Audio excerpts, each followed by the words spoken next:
ছোট্ট অভির আজ জন্মদিন। সকালেই তাকে জন্মদিনের কথাটা মনে করিয়ে দিয়েছে তার দাদুভাই ঠাম্মি। দুজনেই তাকে অত্যন্ত আদর করেছে, পছন্দের চকলেট দিয়েছে। তবুও অভির মন ভালো নেই, কারণ অভির সঙ্গে তার মা নেই। অনেকবার কেঁদেছে অভি, হাত পা ছুঁড়ে বাবার কাছে অভিযোগ করেছে মাকে এনে দেওয়ার জন্য। কিন্তু অভি যতই কান্নাকাটি করুক, প্রত্যেকবার তার বাবা তাকে বুঝিয়েছে মা অনেক দূরে চাকরি করতে গেছে, চাইলেই মা অভির কাছে আসতে পারবে না। তবে মা প্রত্যেক জন্মদিনে অভিকে উইশ করে, অভির জন্য অনেক গিফট আর চকলেট পাঠায়।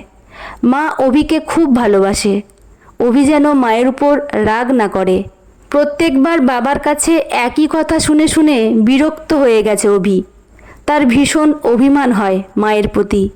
প্রত্যেকটা বাচ্চার মা তার সাথে থাকে, তার সব বন্ধুর মা আছে, শুধু তার মা নেই কেন? নিশ্চয়ই তার মা ছিল, কিন্তু বাবা মাকে মেরে ধরে বাড়ি থেকে তাড়িয়ে দিয়েছে, তারপর মাকে ডিভোর্স দিয়ে দিয়েছে। এজন্যই তার মা তার সাথে থাকে না। এই তথ্যটা অবশ্য আগে অভি জানতো না। অভিকে এটা জানিয়েছে তার প্রাণের বান্ধবী রূপসা। ক্লাস 4-এর রূপসা অভির সঙ্গে ডিএডি স্কুলে পড়ে। রূপসার মা তনিমা আন্টি ডিভোর্সি, তাই ছোট্ট রূপসা ডিভোর্সের ব্যাপার স্যাপার সব জানে। রূপসা অভিকে জানিয়েছে বাবা মায়ের ডিভোর্সের সময় বাচ্চাকে নিয়ে খুব টানাটানি হয়, বাবারা বাচ্চাকে নিতে চায় না, বাধ্য হয়ে বাচ্চাদের মায়ের কাছে থাকতে হয়। যেমন তার বাপি তাকে নেয়নি, তাই সে মায়ের কাছে আছে। সেরকম হয়তো অভির মা অভিকে নিয়ে যায়নি, অভি তাই ওর বাপির কাছে আছে। যাহ, তা আবার হয় নাকি? আমার বাবা বলেছে আমার মা দূরে চাকরি করতে গেছে, খুব ব্যস্ত বলে আসতে সময় পায়নি। তবে প্রায় আমার জন্য অনেক দামি দামি খেলনা, জামা কাপড়, গিফট, বই পাঠায়। আমার মা বাবার ডিভোর্স হয়নি। অভিজ্ঞ রূপসা ঠোঁট উল্টে বলে, তুই কিচ্ছু জানিস না অভি, ডিভোর্স হলে হাজব্যান্ড ওয়াইফ মিথ্যা কথা বলে। তোর বাবাও তোকে মিথ্যা কথা বলছে। যেদিন থেকে রূপসার কথা শুনেছে অভি, সেদিন থেকেই তার মন খারাপ। তাই রূপসার কথা মতো এবারের জন্মদিনের সে বাবার কাছে বায়না ধরেছে, আমার খেলনা গিফট কিছুই চাই না, আমার মাকে এনে দাও। অভিকে কোনো রকমে ভুলিয়ে ভালিয়ে স্কুল পাঠিয়েছেন শঙ্করবাবু। তারপর সন্ধেবেলা অভির জন্মদিনের জন্য ওর স্কুলের বন্ধুদের নিয়ে একটা সারপ্রাইজ পার্টির আয়োজন করেন। ভেবেছিলেন স্কুলের বন্ধুদের দেখে আর প্রচুর গিফট খেলনা দেখে অভি মায়ের কথাটা ভুলে যাবে। টেবিলের উপর অভির পছন্দের ইয়া বড় চকলেট কেক দেখেও অভির মুখে হাসি ফোটে না। সে চারদিকে মাকে খুঁজতে থাকে। অভি, বাবা আয়, কেকটা কেটে নে। মা কই? আমার মা কোথায়? আমার মা আমার কাছে আসে না কেন? তুমি আমার মাকে মেরেছ? মাকে বাড়ি থেকে তাড়িয়ে দিয়েছ? মাকে ডিভোর্স দিয়েছ? তুমি একটা বাজে লোক। আমি কেক কাটবো না, আমার মাকে এনে দাও।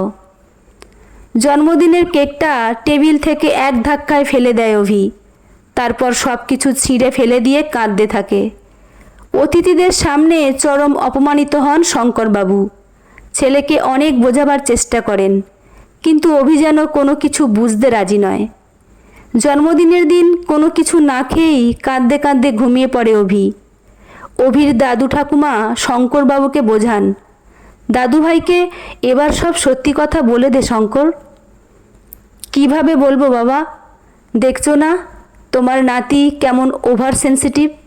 মা মা বলে মাকে নিজের হৃদয় সিংহাসনে বসিয়ে রেখেছে তোমার নাতি। সেই জায়গা থেকে ওর মাকে আমি কিভাবে টেনে নামাবো? এটা আমার দ্বারা হবে না বাবা। অভিকে নিজের মতো সবটা বুঝতে দাও। এরপর অভির অনেকগুলো জন্মদিন পেরিয়ে গেছে, কিন্তু ঘটা করে ওর জন্মদিন আর পালন করেননি শঙ্করবাবু।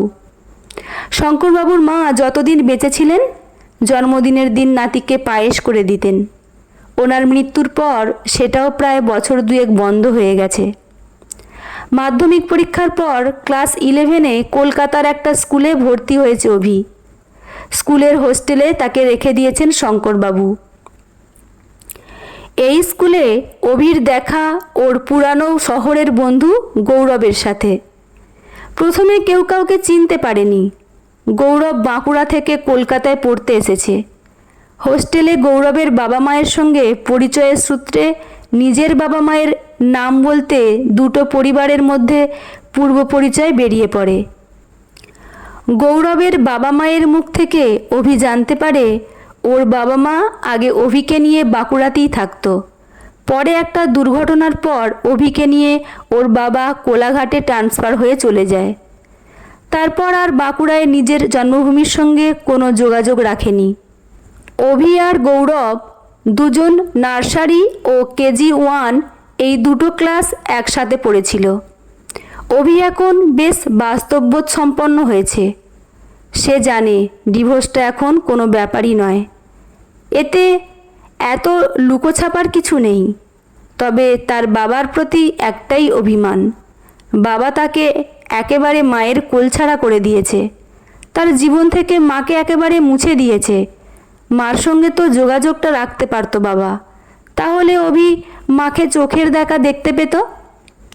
অত্যন্ত সপ্রতিভভাবে অভি গৌরবের বাবা মাকে বলে, অ্যাকচুয়াল আঙ্কেল, বাবার সাথে মায়ের ডিভোর্সটা হয়ে যাবার পর বাবা ঠাম্মি, দাদুভাই আর আমাকে নিয়ে কোলাঘাট চলে আসে। তারপর থেকে মায়ের সঙ্গে আমার কোনো যোগাযোগ নেই। আমি তখন ছোট ছিলাম, তাই সব তথ্য সঠিকভাবে জানি না। আপনারা কি জানেন ডিভোর্সের পর আমার মা কোথায় গিয়েছিল? মামার বাড়িতে ফিরে গিয়েছিল কি? অভির কথা শুনে গৌরবের বাবা মা পরস্পরের মুখের দিকে তাকায়। কিন্তু গৌরব তাড়াতাড়ি বলে ওঠে, কেন, তুই কিছু জানিস না অভি? তোর মা তো বাঁকুড়াতেই আছে। আরে তোর বাবা মায়ের এখনো ডিভোর্স হয়নি। তোর মা তোর বাবার বন্ধু অরূপ কাকুর সাথে বাড়ি ছেড়ে পালিয়ে গিয়েছিল। বছর 3 বাইরে ছিল, তারপর আবার বাঁকুড়াতেই ফিরে এসেছে। ওদের তো আবার যমজ মেয়ে হয়েছে। বাঁকুড়া শহরে আমাদের পাড়ার প্রত্যেকে তোর মায়ের কেচ্ছা জানে। তুই এতদিনেও কিছু জানিস না? আঙ্কেল তোকে কিছু বলেনি? আহ গৌরব, চুপ কর। অভির শুকনো মুখের দিকে তাকিয়ে গৌরবকে চাপা ধমকায় গৌরবের মা। অভির পায়ের তলা থেকে তখন মাটি সরে গেছে। যে মাকে সে এতদিন বেচারা ভেবে হৃদয় সিংহাসনে বসিয়ে রেখেছিল, তার একই রূপ সে দেখল। মা এমন হয়? নিজের 4 বছরের সন্তানকে ছেড়ে দিয়ে অন্য লোকের সঙ্গে চলে যেতে পারে? কিসের লোভে, কিসের টানে? এতদিন সে বাবাকে খুব খারাপ ভেবেছিল বাবার কারণেই বাবা মায়ের ডিভোর্স হয়েছে। অভিমানে বাবার সঙ্গে ভালোভাবে কথাও বলেনি, বাবাকে অপমান করেছে। কিন্তু বাবা তাকে কিছু বুঝতে দেয়নি। এত বড় কথাটা বুকে চেপে রেখেছিল, বরং যাতে অভি কোনো কিছু জানতে না পারে। সেজন্য বাঁকুড়ার বাড়ি ছেড়ে দিয়ে কোলাঘাটে এসে ভাড়া বাড়িতে থেকেছে। একা হাতে তাকে মানুষ করেছে। তার মুখের দিকে তাকিয়ে নিজে আর দ্বিতীয়বার বিয়ে করেনি। সেই মানুষটাকে সে ভুল বুঝল। 2 চোখ ফেটে জল বেরিয়ে আসতে চায় অভির। সে নিজের ঘরে ঢুকে দরজা বন্ধ করে দেয়। সারা রাত তার ঘুম হয় না। নিজের স্বপ্নভঙ্গের যন্ত্রণায় ছটফট করতে থাকে। ভোর হতেই সে হাওড়া স্টেশনে দৌড়ায়। প্রথমে ট্রেন ধরে কোলাঘাটে বাবার কাছে ফিরে আসে। শঙ্করবাবু তো 7 সকালে ছেলেকে দেখে অবাক। কী রে অভি, এত সকালে কলকাতা থেকে এলি, কোনো খবর না দিয়ে? শরীর টরীর সব ঠিক আছে তো বাবা? অভি ভালো করে বাবার দিকে তাকিয়ে দেখে মানুষটা কত রোগা হয়ে গেছে, কত দুর্বল হয়ে গেছে। মুখের চামড়াগুলো গুটিয়ে জড়ো হয়ে গেছে, চুলগুলো প্রায় সব পেকে গেছে। বাবাকে দেখে ভীষণ মায়া হয় অভির। বাবাকে 2 হাত দিয়ে জড়িয়ে ধরে কেঁদে ফেলে। মা যে তোমার সঙ্গে এত বড় বিশ্বাসঘাতকতা করেছে তোমাকে চরম লজ্জায় অপমানে ডুবিয়ে দিয়ে তোমারই বন্ধুর সঙ্গে বাড়ি ছেড়ে পালিয়ে গিয়েছিল? এ কথাটা তুমি আমাকে আগে কেন বলনি বাবা? ছেলের কথায় কেঁপে ওঠেন শঙ্করবাবু। তুমি কার কাছে শুনলে? যেভাবেই হোক জানতে পেরেছি। এত বড় দুঃখ, কষ্ট, যন্ত্রণার কথা তুমি নিজের মধ্যে চেপে রেখেছ। আমাকে তো বলতে পারতে বাবা। কিভাবে বলতাম সোনা?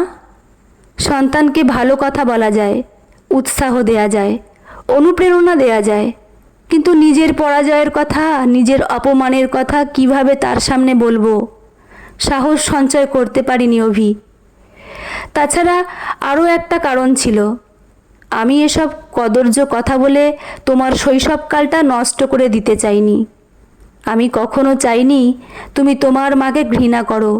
আমি বরং সবসময় চেয়েছি, আজ থেকে আমার মা নেই বাবা। ছোট থেকে আমার একটা আশা ছিল, হয়তো এই পৃথিবীর কোথাও আমার মা জীবিত আছে।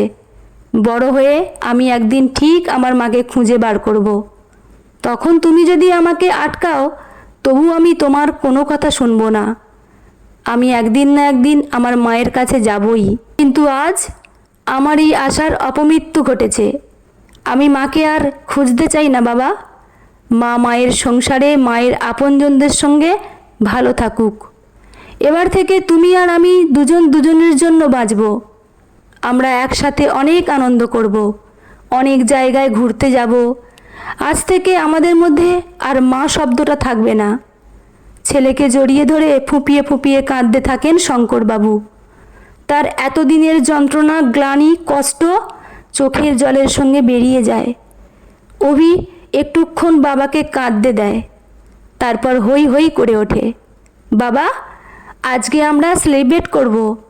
তুমি বাজার থেকে কেক কিনে নিয়ে এসো, ক্যান্ডেল কিনে নিয়ে এসো, মিষ্টি কিনে নিয়ে এসো। আমি ইউটিউব দেখে পায়েস বানাবো। কেন বাবু, আজ কার জন্মদিন? আজ আমাদের সম্পর্কের জন্মদিন বাবা। আজ থেকে আমরা আমাদের জীবনের সমস্ত গুরুত্বপূর্ণ দিন সেলিব্রেট করব।